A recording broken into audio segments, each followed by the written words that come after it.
Statement of clarity and imagination. I am writing this to be clear about what this journal is and what it is not. The entries that follow are fictional dream accounts, written from imagination and memory rather than from real events.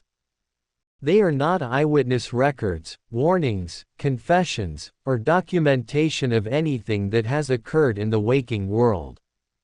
Any locations mentioned, including streets, neighborhoods, train lines, or landmarks within the city of Chicago, are used solely as narrative settings and familiar reference points. They are not intended to imply danger, truth, or unusual activity tied to any real place or person. These writings exist in the space between sleep and storytelling. They reflect the distorted logic of dreams, where fear, humor, silence, and confusion can exist at the same time.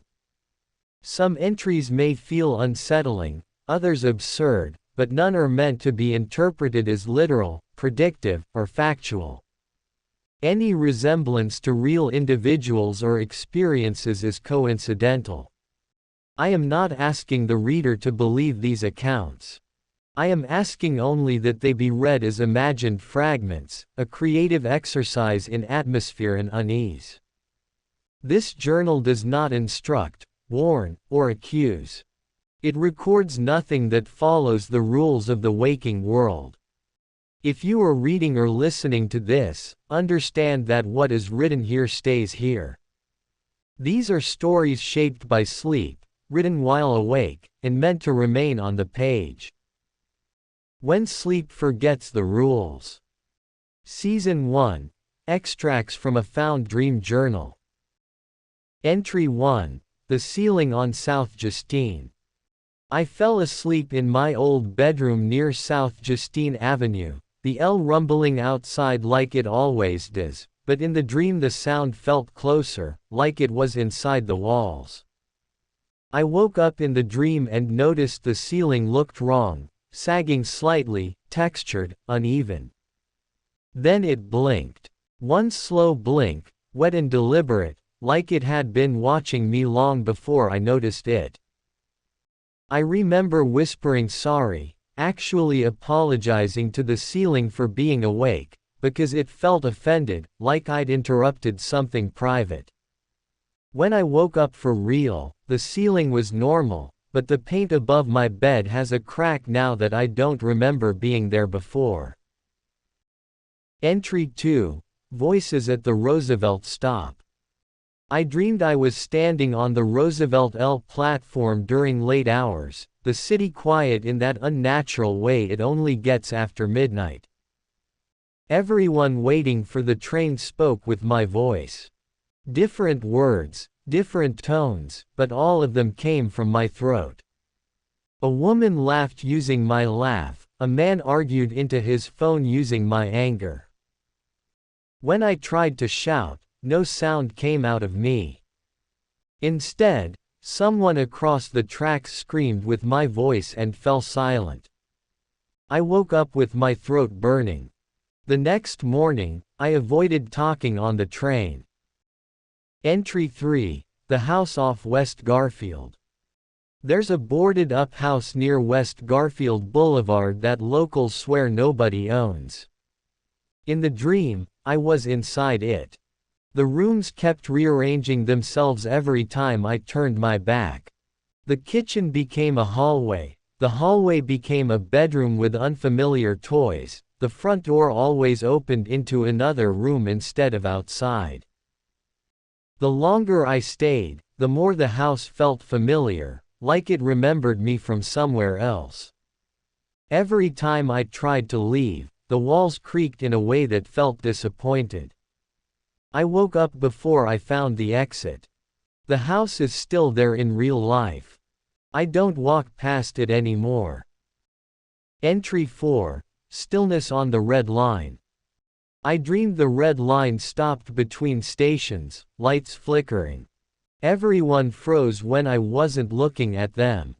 Not statues, not dead, just paused. When I turned my head quickly, I caught a man halfway through standing up, suspended like the world hadn't decided what frame came next. Their eyes followed me even when their bodies didn't. I remember thinking that if I stopped moving, I might freeze too. I woke up gripping the edge of my bed, heart racing, convinced I'd missed my stop somewhere I couldn't return from.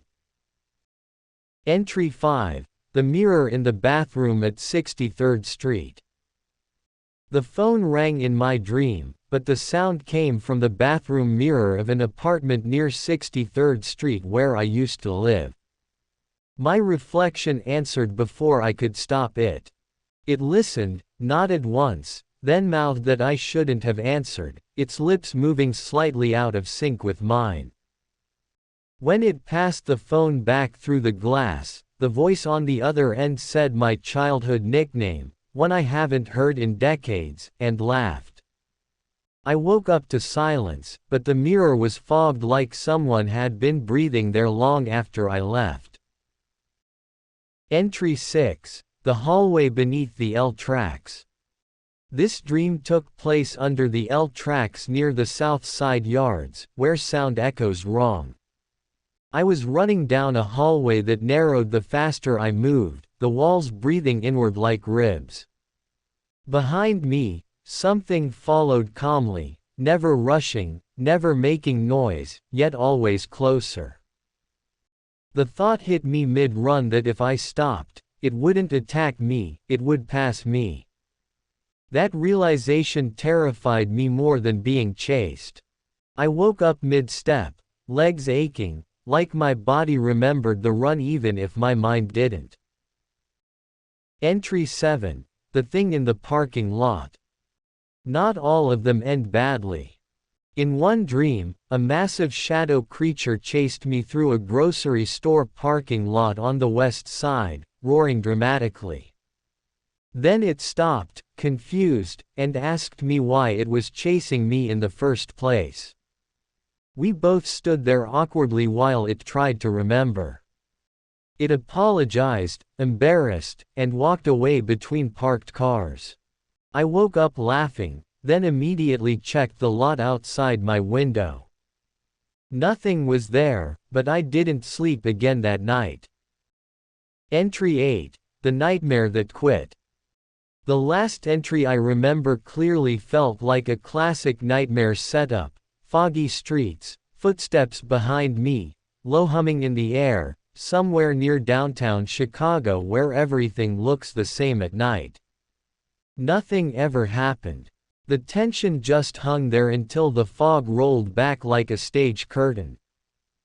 A voice sighed, tired, and said this wasn't scary enough anymore. The dream shut itself off, leaving me alone in blackness until I woke up. I don't know why that one unsettled me the most.